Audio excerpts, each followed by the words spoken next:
몇 년 전에 인도네시아 자바섬에서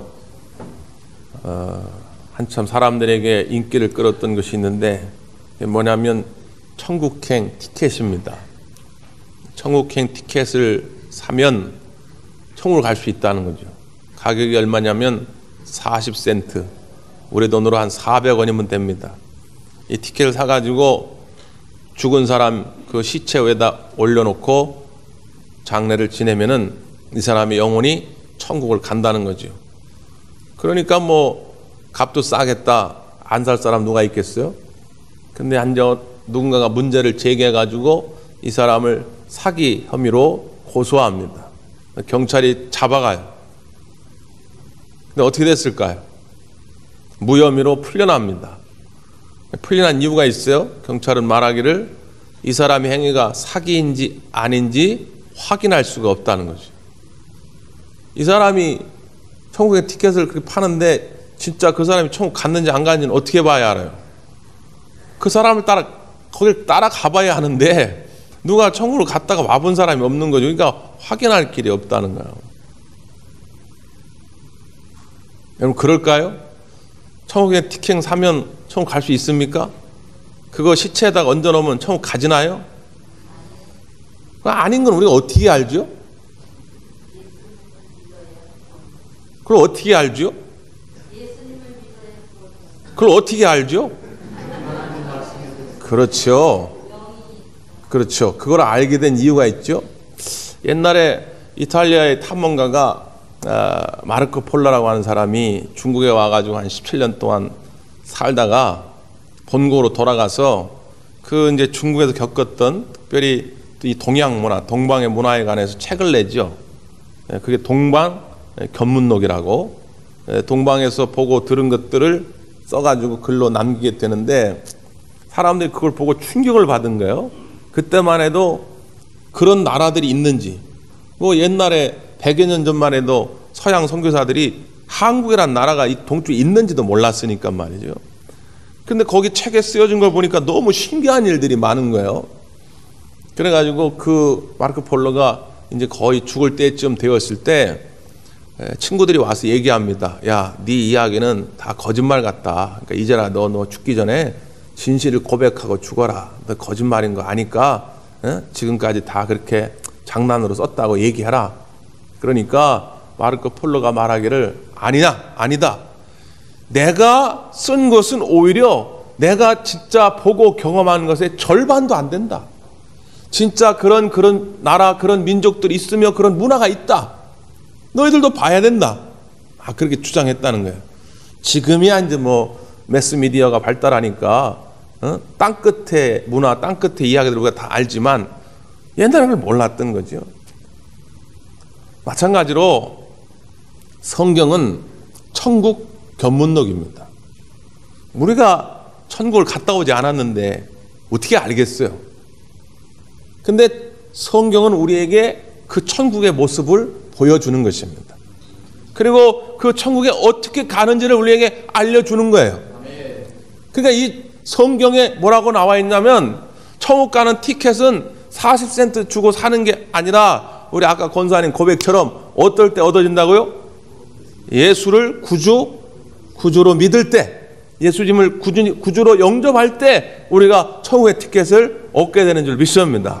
그게 성경에 나온 거예요. 이 천국 견문록에 동방에 안 갔다 온 사람은 그게 거짓말처럼 느껴져 가지고 마르코 폴로가 이것도 거짓말이네 할지 모르지만 그는 갔다 왔기 때문에 눈으로 보고 경험했기 때문에 쓴 거거든요. 마찬가지로 하나님이 미리 우리에게 보여주신 거예요. 천국은 이런 곳이다. 천국 가려면 이렇게 준비해야 된다. 근데 이 성경에 나타난 천국은 어떤 모습일까요? 요한계시록 21장, 22장에 보면 이 천국의 모습들이 시청각적인 언어들로 이렇게 묘사가 되는데, 예를 들면 뭐 문이 있는데 문은 진주로 되어 있고, 길이 있는데 길은 황금으로 되어 있고, 뭐 물은 말이지 너무너무 투명한 깨끗한 물들이 있고, 또 사시사철 풍성한 과일이 있고, 막 그렇게 이제 묘사가 되죠. 근데 여러분, 이것은 하나의 상징적인 묘사지요. 이게 전부이겠습니까? 인간의 언어로 천국을 다 묘사할 수가 없어요. 어떤 분들은 그런 거에 너무 궁금하고 관심이 많아가지고 그것만 자꾸 연구하려고 그러는데, 여러분, 아무리 우리 이 땅에 존재하는 인간의 언어를 다 동원해도 천국을 다 묘사할 수는 없어요. 그냥 한마디로 말해서 천국은 좋은 곳입니다. 근데 그냥 좋은 것 하면 안 되고 천국은 너무 좋은 것입니다. 믿으십니까? 이게 저도 답답해요. 이걸 어떻게 인간의 말로 다 표현을 할 수가 없으니까.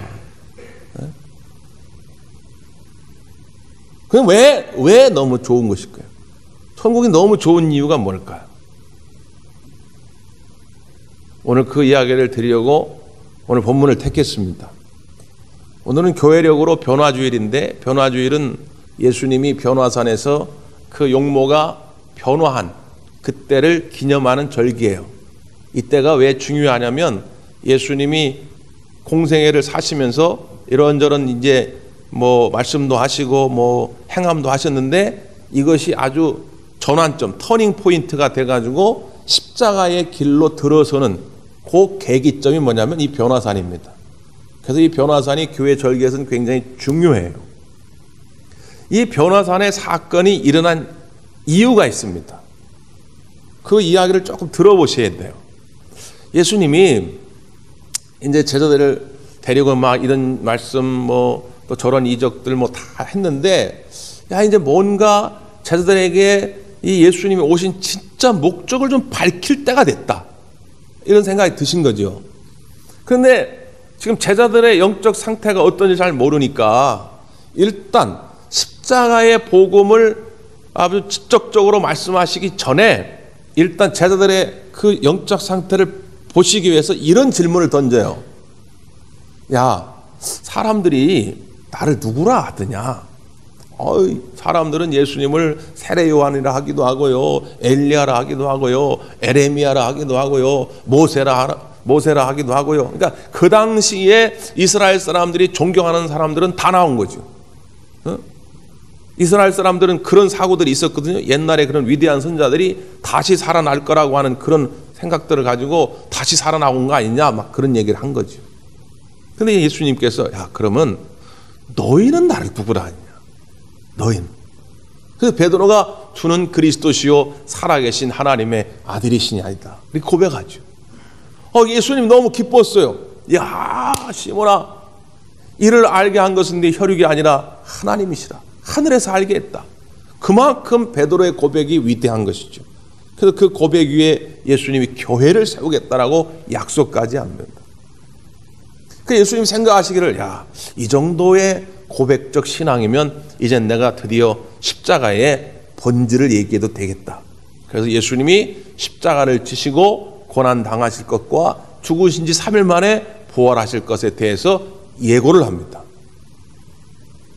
당연히 예수님은 제자들이 주님 옳습니다, 주님이 걸어가시는 그 십자가의 길을 우리도 따라가겠나이다, 그럴 줄 알았어요. 근데 베드로가 막 열을 내면서 혈기를 부리면서, 예수님 그게 무슨 소리입니까? 절대로 있을 수 없는 일입니다. 제자들은 생각하기를 예수님이 유대 나라의 진짜 왕이 돼가지고 혁명을 일으켜가지고 민중 봉기를 일으켜가지고 로마의 권력을 때려잡고 기득권자를 때려잡고 진짜 새로운 시대의 왕이 될 줄 알았는데, 그래서 그 공로로 자기도 좀 좋은 자리 하나 얻으려고 생각했는데, 예수님이 갑자기 십자가 지시고 죽으시겠다고 하니까 이해할 수가 없는 거예요. 그걸 가로막으니까 예수님이 베드로에게 말씀하는 거죠. 사탄아, 내 뒤로 물러가라. 너는 하나님의 일을 생각하지 아니하고 인간의 일을, 자기의 일을 생각하는구나. 여러분, 잘 생각하셔야 됩니다. 우리가 때로는 자기가 옳다고 여겨져 가지고 막 핏대를 세워가면서 열심을 내는데, 자기가 옳다고 해서 하나님께 다 옳은 건 아닙니다. 교회에서 문제를 일으키고 시험 당하는 일들 거의가 보면 자기만 옳은 거예요. 자기가 옳다고 생각하는 것이 전부인 것처럼 착각하는 거예요. 우리는 항상 내가 옳은 일을 해서는 안 되고요. 누가요? 우리 하나님이 옳으신 일을 해야 됩니다. 하나님이 하신 일이 무조건 옳은 거예요. 내 뜻 안 맞아도 하나님 뜻이면 그 뜻 앞에 순종할 수 있기를 바랍니다. 자, 어쨌든 그렇게 베드로가 가로막으니까 예수님 보실 때, 야, 아직 아니구나. 주는 그리스도시요 살아계신 하나님의 아들이십니다라고 고백할 때는, 야, 이 정도면 됐겠다 싶은데 이거 안 되겠구나. 아직도 뭔가 부족하구나. 이들에게 정말 하나님 나라의 그 영광과 그 능력을 좀 보여줘야 되겠다. 눈으로 직접 보고 체험해 줘야 되겠다. 그래가지고 제자들을 끌고 가는 거예요. 그리고 그 제자들 가운데 특별히 세 제자들의 리더격이라고 할 수 있는 베드로와 요한과 야고보를 데리고 산에 오르신 것입니다.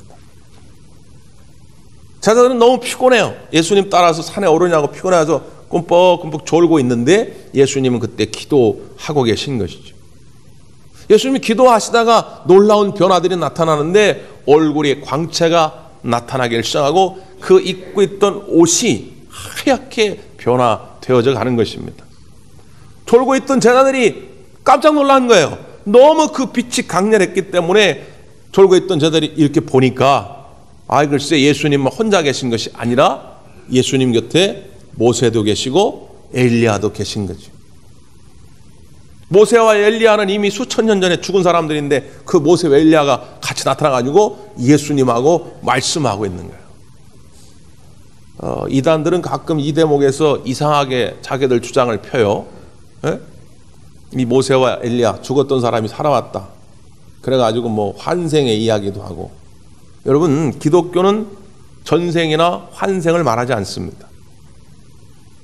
그래서 여러분 말을 좀 조심하셔야 할 필요가 있는데, 그 교회 다니시는 분들인데도 그렇게 얘기하다가, 아이고 내가 전생에 무슨 죄를 저질러가지고 이렇게 속을 썩나 말이야. 여러분, 전생에 뭐 개였어요? 돼지였어요? 우리에게 전생은 없어요. 기독교인이 표현을 잘 하셔야 돼요. 우리가 하도 유교적인 영향, 불교적인 영향, 무속적인 영향을 많이 받아가지고 자기도 모르는 사이에 반기독교적, 비기독교적인 얘기를 너무 많이 해요. 참 제가 그것도 바로 그 자리에서 이렇게 면박을 주긴 또 너무 무렴할까 그냥 넘어갈 때가 좀 있고 그런데, 여러분 좀 그런 걸 조심스럽게 얘기해야 돼요. 우리는 기독교는 직선적 역사관을 가지고 있어요. 우리는 태어났다가 죽으면 끝이에요. 육신의 삶은. 대신에 우리는 영생의 삶이 있죠. 예수님을 믿으면 영생의 삶이 있다는 거예요. 또 어떤 이단들은 이 본문에서 이 소위 말하는 강신론, 귀신이, 죽었던 귀신이 사람에게 이렇게 씌어가지고 나타날 수 있다라고 이렇게 얘기도 해요. 지금도 기독교 이단인데 무슨 체육관에 모여가지고 집회하면서 어떤 사람이 병에 걸렸어요. 왜 병에 걸렸나 하면 눈을 똑바로 쳐다보고, 너 누구냐? 너 시어머니 귀신이지? 내가 예수의 이름으로 명하노니 이 시어머니 귀신아 나갈지어다.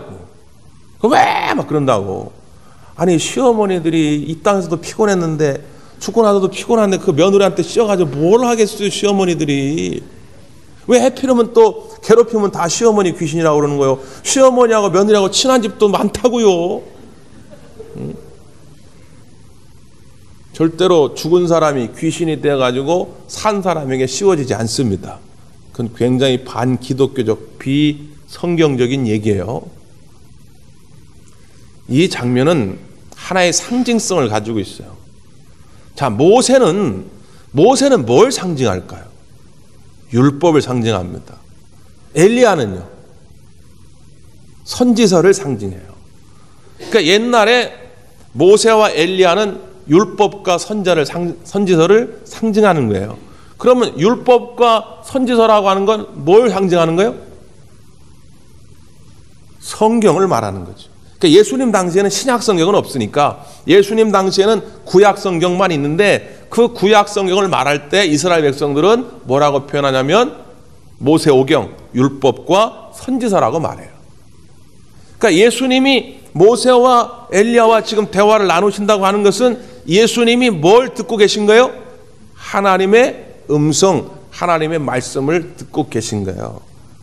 근데 그 하나님의 말씀 속에 나타난 뜻이 뭡니까? 자, 성경을 한번 확인하겠습니다. 31절입니다. 31절 시작.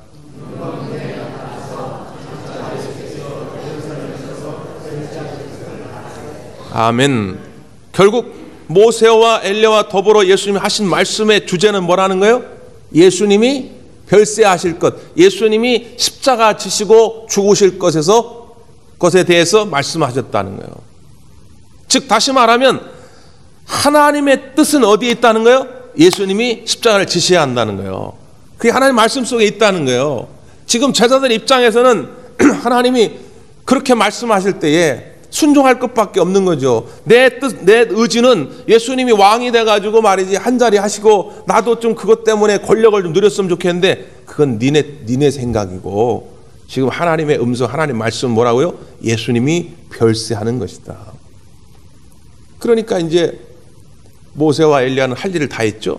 그러니까 모세와 엘리야는 이제 떠나갈 때가 됐는데 베드로가 예수님께 아이고 예수님 이 장면이 너무 좋습니다. 이 상황이 너무 좋습니다. 영적인 황홀감을 경험한 사람들은요, 이게 참 어떻게 말로 다 표현 못하는 기쁨이 있어요. 그러니까 예수님 요 자리에다가 초막 셋을 져가지고 하나는 예수님 머무시고 하나는 모세가 하나는 엘리야가 머무시면 좋겠습니다. 이렇게 얘기를 해요. 근데 이렇게 얘기를 하는데 33절 끝부분에 보면 뭐라고 돼 있어요? 자기가 하는 말을 자기도 알지 못하더라. 지금 막 너무 영적으로 뜨거우니까 자기가 하는 말이 이게 뭔 말인지도 모르면 하는 거예요. 가끔 우리가 막 성령 충만해가지고 기도하고 찬송하는 분들 보면 막 자기도 모르는 말들을 할 때가 있어요. 그러니까 은혜 체험을 깊게 하지 못한 분들 관점에서 보면 좀 유별나 보이죠. 자기가 경험하지 못했다고 해서 그런 분들을 너무 비하하거나 이상하게 생각하지 마세요. 나름대로 신령한 은혜를 경험한 사람들은 그런 게 있어요. 막 주체 못할 자기도 모르는 말을 막 할 때가 있다고 말해요. 근데 그때 구름이 싹 나타납니다. 이거 아무리 설명해도 이해 못했는데 이번에 성지순례 가더니 거기 갔다 온 분들 깜짝 놀래요. 눈으로 그냥 보여요. 이스라엘은 우리랑 기후가 좀 다르기 때문에 구름이 그냥 확 지나가는 게 눈으로 보입니다. 이게 사막성 기후라서 그래요. 그리고 이 이스라엘은 이 골짜기가 많아요. 그러니까 높은 데가 있고 낮은 데가 있고 이게 막 지형이 그런 지형이기 때문에 기압차가 많이 나요. 그래서 구름이 이게 없다가도 아주 확 생기고 그래요. 물론 여기서는 지금 하나님이 특별한 뜻이 계셔가지고 갑자기 구름이 생기겠지만 구름이 갑자기 확 생기면서 이 제자들을 덮는 거예요. 그게 갑자기 두려운 거예요. 공포감이 생기는 거죠. 근데 그때 하늘의 음성이 들려집니다. 뭐라고 말씀합니까? 35절 시작.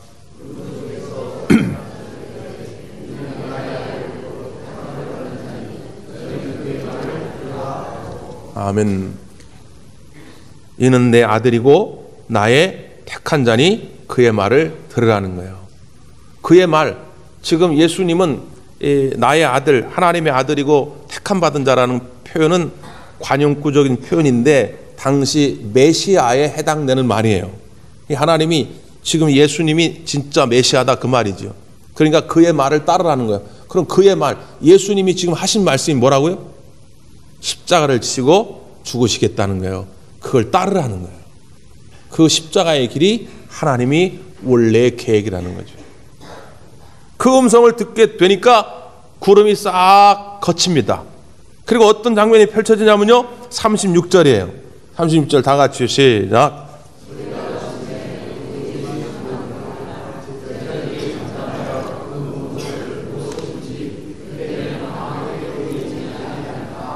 아멘.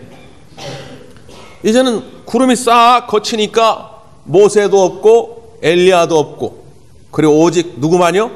예수님만 보이더라. 이것이 변화산의 목적이에요. 이 변화산 체험의 궁극적인 목적이 어디 있다고요? 예수님만 보이게 만든 것입니다. 아직도 십자가의 길, 고난의 길이 준비되지 않은 제자들에게 예수님이 뭔가 천국이 어떤 곳인지 하나님의 나라의 영광과 능력이 무엇인지를 보여주고 싶은데 어떻게 하면 좋을까 하다가 이 변화산으로 끌고 간 거예요. 그래서 변화산에 가가지고 그 영광, 놀라운 영적 황홀감을 경험케 한 겁니다. 그 영적인 황홀감을 경험했더니 결론은 어떻게 했느냐? 딱 하나예요. 예수님만 보였다는 거예요. 천국은 어떤 곳이냐? 예수님만 보이는 곳입니다. 여러분, 제가 한번 여러분에게 4가지의 경우를 물을 테니까 솔직하게 한번 답해 보세요. 인생은 4가지 경우가 있어요. 첫째, 지옥 같은 인생, 이 땅에서 살다가 결국 지옥 가는 겁니다. 두 번째, 이 땅에서 지옥같이 살다가 내세에 천국 가는 거예요. 세 번째, 이 땅에서 천국 같은 인생을 살았으나 결국 지옥 가는 사람. 네 번째, 이 땅에서 천국까지 살다가 내세에도 천국 가는 사람. 자, 이 4가지 중에 여러분 몇 번 인생을 살고 싶습니까? 알기는 좋은 거는 무지하게 생겨요. 좋은 게 뭔지는 다 알잖아요. 그럼 이 땅에서도 현세에서도 천국 같은 인생을 살다가 내세에서도 천국 가려면 어떻게 됩니까? 예수님만 보여야 된다는 거예요. 다른 게 보이면 안 된다는 거예요. 저는 개인적으로 참 좋아하는 찬송이 288장이에요. 주 안의 기쁨 누림으로 마음의 풍랑이 잔잔하니 세상과 나는 간 곳 없고 구속한 주만 보이도다. 이게 천국입니다. 천국이 어떤 곳인지 인간의 말로 다 소개할 수 없는데 천국의 본질이 뭔지는 제가 한마디로 여러분에게 말씀드릴 수 있는데 그게 뭐냐? 예수님만 보이는 인생입니다. 반대의 경우는 뭐예요? 예수님이 안 보이는 인생, 지옥 같은 인생이에요. 네? 그 지옥의 단편이라고 하는 오스카 와일드라고 하는 사람이 쓴 작품이 있죠. 지옥의 단편에 보면 작가의 상상력이 돋보이는데 그 작가가 이제 예수님이 성경에 보면 많은 병자들을 고쳐주시는데 그 고침받은 병자들이 어떻게 살까? 이걸 이제 상상력을 가지고 쓴 거예요. 예수님이 이제 길을 가는데 어떤 사람이 이제 막 술 주전뱅이가 돼 있는 거예요. 알코올 중독자가 돼 있어요. 가까이서 가 보니까 그 사람 원래 걷지 못하던 자였는데 예수님이 고쳐주신 사람이에요. 야, 너는 내가 그렇게 다리를 고쳐줬는데 왜 이렇게 술 주정뱅이가 됐냐? 그랬더니 옛날에는 그래도 뭐니 해도 동냥질을 할 수 있었다는 거예요. 다리가 불편하니까. 근데 다리를 예수님이 고쳐주니까 동냥질을 못하게 됐다고. 근데 사람들이 날 써주진 않고 그 나는 돈 조금만 생기면은 매일 술 사 먹다가 이렇게 알코올 중독자가 됐다고. 예수님이 너무 가슴이 아픈 거죠. 그리고 또 한참을 걸어가다 보니까 어떤 창녀가 있는 거예요. 가까이서 가서 보니까 그 창녀는 예수님이 용서해주고 풀어주었던 창녀예요. 아니 너는 왜 내가 용서해주고 풀어주었는데 또 창녀가 됐냐? 아이, 처음에는 물론 나름대로 거룩하게 살아보려고 했죠. 그랬더니 인생이 재미없고 권태가 나고 지루하고 또 너무 외롭고 그래서 결국 또 창녀의 길로 들어서게 됐다고. 또 걸어가다 보니까 어떤 사람이 막 그 지나가는 사람을 막 주먹질로 막 패고 있는 거죠. 그 가가지고 가까이 보니까 누구냐면 옛날에 맹인이었는데 눈을 뜨게 예수님이 고쳐준 사람이에요. 야, 너 내가 눈을 뜨게 해줬는데 왜 이렇게 깡패가 됐느냐? 그랬더니 눈을 못 뜰 때는 세상사가 안 보여서 몰랐는데 눈을 뜨고 보니까 이 세상이 다 불의하고 열받는 일만 가득해가지고 나는 그냥 틈만 나면 주먹질을 하고 있다. 이게 소위 지옥의 단편, 말 그대로 단편, 작은 조각들, 지옥의 작은 조각들의 모습을 우리에게 보여주는 거예요. 감사도 없고 기쁨도 없는 예수님을 만나가지고 고침을 받았으나 예수님을 위하여 살지 않는 인생은 결국 또 지옥 같은 인생을 사는 거지. 우리는 천국의 단편, 천국의 조각들을 만들어 가야 되지 않겠습니까? 그러려면 어떻게 해요?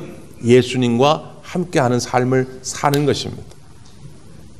베드로는요 편지를 하나 썼어요. 베드로전서, 베드로후서를 썼는데 이 베드로서를 쓰게 된 이유가 있어요. 그건 뭐냐면 당시 초대교회 성도들이 환난과 핍박 속에서 너무 어려움을 당하는 거예요. 환난 속에서 끝까지 믿음을 지키는 성도들도 물론 있지만 믿음이 연약한 자들은 환난이 오고 핍박이 오니까 금방 배교하게 되고 낙심하게 되는 거죠. 그래서 그들에게 용기를 북돋아 주기 위해서 편지를 쓴 것입니다. 그 편지를 쓸 때에 베드로는 바로 오늘 이 변화산에서 경험한 것을 그대로 소개합니다. 베드로 후서 1장 16절 이하의 말씀인데요. 우리는 그의 크신 위엄을 친히 본 자라. 지극히 큰 영광 중에서 이러한 소리가 그에게 나기를 이는 내 사랑하는 아들이요 내 기뻐하는 자라 하실 때에 그가 하나님 아버지께 존귀와 영광을 받으셨느니라. 이 소리는 우리가 그와 함께 거룩한 산에 있을 때에 하늘로부터 난 것을 들은 것이라 말씀합니다. 이 황홀한 변화산의 경험, 이 천국 체험을 그대로 소개하면서 초대교회 성도들에게 뭐라고 말하느냐? 고난을 이겨내라는 거예요. 그럼 이 변화산 경험의 핵심이 뭐라고요? 예수만 보였다는 거예요. 그것이 천국이라는 거예요. 너희들이 고난을 당하였느냐? 그 고난을 이길 수 있는 건 뭐냐? 돈을 많이 벌어도 되는 것도 아니고 힘을 키워도 되는 것도 아니라 예수님만 보이면 이길 수 있다는 거예요. 반대로 얘기해서 왜 고난 가운데 무기력하게 넘어지느냐? 예수님 외에 작것들이 보이는 거예요. 왜 신앙생활이 힘겨워지느냐? 작것들이 자꾸 보이는 거예요. 왜 신앙생활이 재미가 없느냐? 작것들이 보이는 거예요. 예수님만 보여야 지옥 같은 인생이 떠나가고 천국 같은 인생이 될 줄 믿습니다. 설 명절이 되면 오랜만에 형제들이 만나잖아요. 그럼 형제들이 만나가지고 자랑이 시작됩니다. 이번에 나 어느 좋은 직장에 취업을 했다거나 나 이번에 사업 아이템 어떤 거 했는데 대박이 났다거나 이번에 우리 아들 이번에 대학 입학시험 봤는데 서울대 들어갔다거나 자랑이 시작되죠. 여러분 우리가 자랑해야 할 건 뭡니까? 우리가 천국 견문론을 통해서 이미 우리가 천국을 경험했으니까 우리가 그들에게 가서 이 천국을 전해야 되지 않겠습니까? 그러려면 그들에게 뭔가 본보기가 있어야 돼요. 그게 뭐예요? 예수님만 보이는 인생. 예수님을 만났더니 예수님만 보고 살았더니 환난과 핍박 가운데서도 용기를 잃지 않고 살더라.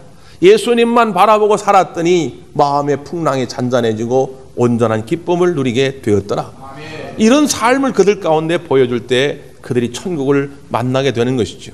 아멘. 여러분도 천국의 인생을 사시고 여러분 때문에 여러분의 형제들도 천국 인생을 사시기를 간절히 바랍니다. 아멘. 기도하겠습니다.